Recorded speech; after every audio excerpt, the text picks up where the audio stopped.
It was labelled terrorism, the discovery of a caravan at Dural laden with explosives, targeting Sydney's Jewish community.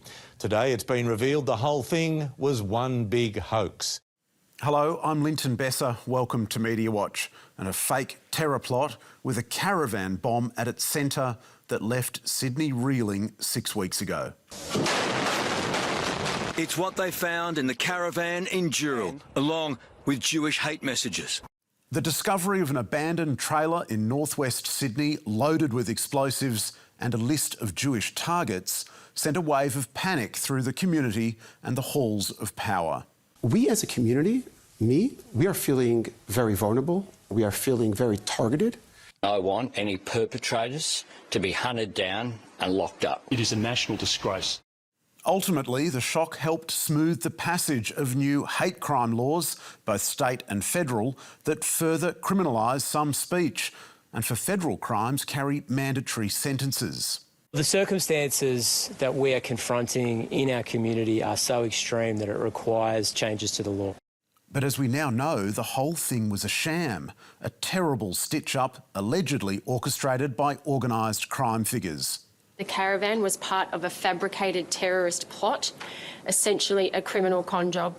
So tonight, we're going to walk back through these 6 weeks and take a cold look at the role the media played in the fiasco.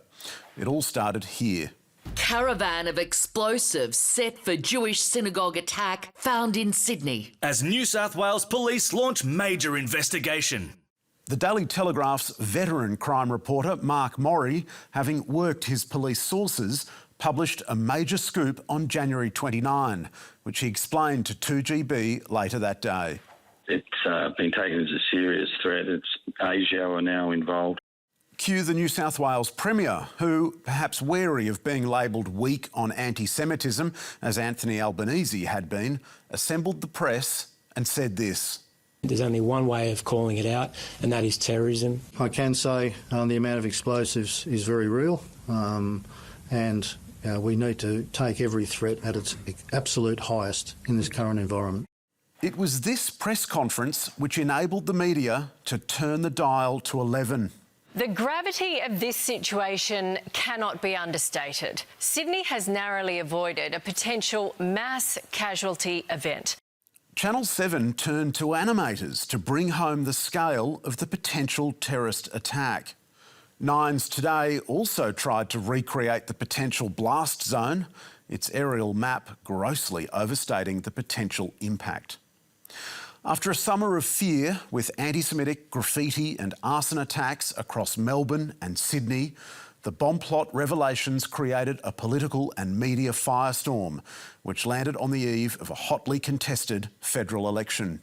This Prime Minister has been weak and hopeless. Should we act surprised that this has escalated now to an attempted terrorist attack? No, we shouldn't. We need to engage with our security agencies in a way that takes national security seriously, not in a way that seeks to play politics with it. From the very start, however, there were clues that something was very wrong with this story. And the first of these was dug up by the excellent police reporting of the Daily Telegraph, which had quoted this warning from an unnamed source. Some things just don't add up. Leaving notes and addresses are too obvious. Likewise, leaving it on a public road makes us believe it could well possibly be a setup. The police had nagging doubts. This may have been a different kind of conspiracy altogether. Why leave those explosives there? Why leave those clues there? That's one of the lines of inquiry that we're pursuing, that they've left those there to be discovered by police or authorities, whether someone was looking for some assistance at court. This critical detail failed to make an appearance in the commercial television news bulletins that night. And the following day, the New South Wales Police Commissioner expressed her irritation at the Telegraph scoop after the police had sat on the discovery of the caravan for 10 days. The fact that this information is now in the public domain has compromised our investigation. Which the Telegraph's Mark Morrie hotly refuted. We would never compromise an investigation. 2 weeks later, the Sydney Morning Herald revealed crime figures had sought to use the van as a bargaining chip. Exclusive. Underworld crime figures offered to reveal plans about the Caravan weeks before its discovery by police, hoping to use it as leverage for a reduced prison term. Caravan explosives up to 40 years old. Then, last Monday, the police finally confirmed the whole thing was a cruel hoax. The Caravan was never going to cause a mass casualty event, but instead was concocted by criminals who wanted to cause fear for personal benefit. With doubts soon emerging over previous arson and graffiti attacks. The police also revealed that 14 other incidents in recent months were also believed to be coordinated by a very small group or potentially one individual, and those who had been arrested so far had no ideological motivations. But by then, after so many anti-Semitic incidents, the van discovery had tipped the balance, with politicians ushering through the federal and New South Wales parliaments new laws that make it easier to prosecute so-called hate speech, amendments which, in hindsight, may have been passed on a false premise, which is what Jeffrey Watson, a director of the Centre for Public Integrity, told Radio National Breakfast last week. The politicians overreacted, they were tricked, they were fooled, they were gulled into doing it. Chris Minns is now facing calls to repeal those new laws, which UNSW law professor Luke McNamara says were insufficiently examined. I do believe the Minns government rushed into making major changes to New South Wales law that should never have been made in such haste. The New South Wales Premier, however, is not for turning. I want to make it absolutely clear we are not terminating these hate speech laws. We looked closely at the media coverage of this imbroglio, and although reporters and editors used every trick in the book to hit the story hard, there was no gross malpractice. Rather, these fevered few weeks were a perfect example of a perfect storm.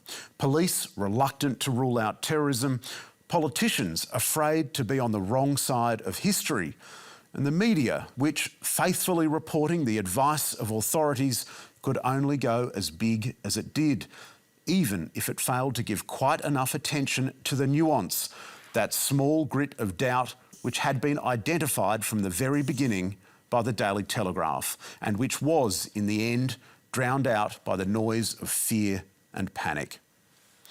And now to Clive Palmer, Australia's own Donald Trump light, or very light perhaps, who spent last week cribbing from the US president's playbook with divisive advertisements like these. Too much immigration Destroys infrastructure. We don't need to be welcomed To our own country. These ads come from a brains trust that suffers routine strokes of genius, such as rebuilding the doomed Titanic or relaunching Palmer's party as the trumpet of patriots.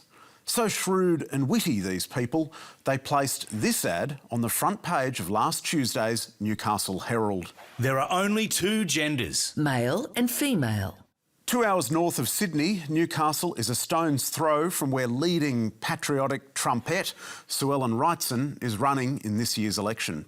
And her bright yellow ad sparked the very outrage she and Palmer had hoped for, with reader complaints like this. I am a long-time Herald subscriber. I would now like to unsubscribe. As the mother of a happy, healthy trans child, I am angry you have prioritised hate for profit. By lunchtime, the Newcastle Herald had disavowed its decision to take the ad and offered an apology instead. The advertisement offended many of our readers and did not meet our values as a company. Australian Community Media and the Herald apologise unreservedly to our readers, the transgender community and to the Newcastle community. The apology itself swiftly became the story, with the editor of Melbourne's The Age flaying the advertisement and Clive Palmer for his cheap sloganeering. The claim in the advertisement, made without context or nuance, is simplistic and hurtful to many. The ad is an unhelpful and provocative contribution to the national discussion that The Age does not endorse. Clive Palmer is a persistent wart on the foot of Australian politics. The Age's fighting words might have been very noble if it weren't for the fact they ran just a few centimetres above the very same ad. There are only two genders. Male and female. Yeah, I'm not sure that layout had quite the intended effect. In any case, with the Newcastle Herald having apologised, The Age was in a tight spot. Rather than reject the Palmer ad, it decided to publish an explanation for running it. While it is not this company's approach to censor political viewpoints in paid advertisements, The Age refuses to allow Palmer or other billionaires and politicians to avoid criticism and scrutiny by mounting an election campaign via unchallenged advertising slogans. Ad Standards, the advertising industry's complaints body, has received almost 600 complaints about trumpet of patriot ads.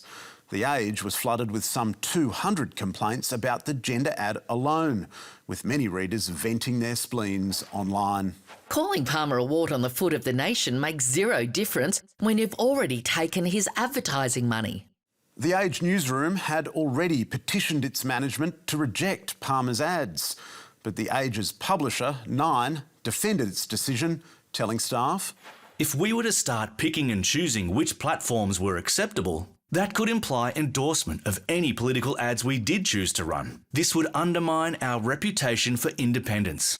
That didn't cut it with one journalist from Nine who told us, "Political advertisements are acceptable and no one has an issue with them, but this particular statement was intended to be inflammatory and was presented as a statement of fact. It goes well over the line." Of course, the worst part of this story is that while Palmer's page one ad cost him about $20,000, the fireball of publicity it ignited, worth many times that amount, hasn't cost him a penny, which he well knew because he's much practised at the art of confecting outrage with ads like this. Lockdowns break up marriages. Although every other kind of television or print ad is governed by industry self-regulation and the Consumer Code, when it comes to political advertising, there's almost no regulation at all. And often, whether any ad is tolerable is a question not of policy or even the law, but of the amorphous and ever-shifting morals of its time. In 2021, Nine was happy to spike a Palmer ad which contravened government advice on COVID vaccines. And in 2023, it apologised for this ad during the Voice referendum, which was deemed to be racist. 10 years earlier, the TV networks all declined an anti-Murdoch campaign, while back in 1984, the West Australian thought it perfectly acceptable to run this, a political attack on the Labor Party, which openly smeared the gay community. For Palmer's part, he told us the episode was an assault on his freedom of speech, notwithstanding he says he's now withdrawn the ad. A spokesman for Nine, meanwhile, told us, "Political advertising must adhere to all relevant laws, codes and regulations. Nine does not align itself to any political party or messaging." And the company is right to tread so warily, because the freedom of political expression is as fragile as it is indispensable. And in the fantasy land which none of us inhabit, there are no limits on speech. Political communications are never curtailed. But in the real world, a line has to be drawn somewhere. And if that line isn't drawn at the vilification of a vulnerable minority, then where on earth does one draw it? So, in this case, Nine Entertainment, not the newsroom, mind you, should have told Palmer to rein in the dog whistling and articulate a political point, or shove this yellow ad back into his trumpet. And finally tonight, a story about an everyday woman being pummeled by Australia's cost of living crisis. A young Aussie has sparked a debate by sharing the tax horror she's dealing with now that she works full-time. Yes, the greedy taxman once again reaching a hand into our pockets, or in this case, young Freya Leach's. So who is this hard-done-by taxpayer? Freya Leach, 22, lives in Sydney and works in research. She posted a clip of her commuting to work and highlighted that 25% of her salary goes on tax, 11.5% is taken out for superannuation, and 7% goes towards her HECS debt. And she had plenty to say about how little spare change she has every week. How do people afford life as a young person in Australia? The cost of living is insane. And if any of this is feeling familiar, it might be because Freya has made the news before. Here she is, the star of another news.com.au article written by the same journalist about 8 months earlier, where Freya had very similar worries. It would take me, after tax, superannuation, and HEX debt repayments. Over 2 hours of work for me to be able to afford a single bottle of foundation from Woolies. Seven West's Perth Now liked that yarn so much it ripped it off. Because, after all, who could resist a tale with such universal appeal from a regular woman doing it tough? Although, turns out, she was a little more than that. Hello, my name is Freya Leach and I'm your Liberal candidate for Balmain. Yes, a stalwart of the Liberal Party and a one-time candidate for public office.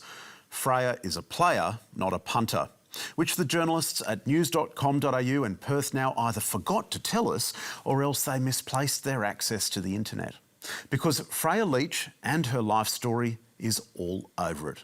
The budding politician first made headlines in 2022 when she complained she'd been identified and held up to ridicule by her university because it had used the name Freya in a law exam paper. Since then, Freya Leach has had quite the media career. Here she is in 2023 on an episode of the ABC's Q&A program. There's a fundamental misunderstanding about the values that the Liberal Party stands for. She's also a regular fixture alongside Sky News' roster of Conservative commentators, where her distaste for the Labor government has been no secret. Maybe Albo could just stop with the economic agenda. If he just stopped trying to be Prime Minister, we would have a much better country. And how about that job in research? Well, that would be with the Menzies Research Centre, a think tank closely aligned with the Liberal Party. Which Freya isn't hiding. It's right there in her Instagram profile, where she also calls herself a political commentator. We asked news.com.au and Perth Now why readers didn't need to know about Freya's not-so-secret alter ego. They didn't respond, but at least news.com.au has now added an editor's note, making the proper disclosures. So next you open these august publications to compelling case studies of ordinary Australians, think twice about what their journalists have failed to tell us about them.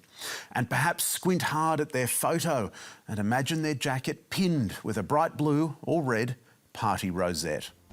And that's all from us tonight. Be sure to check us out on iView as well as X, YouTube and Facebook. You can find full statements on our website. And don't forget to send us your tips. See you next week.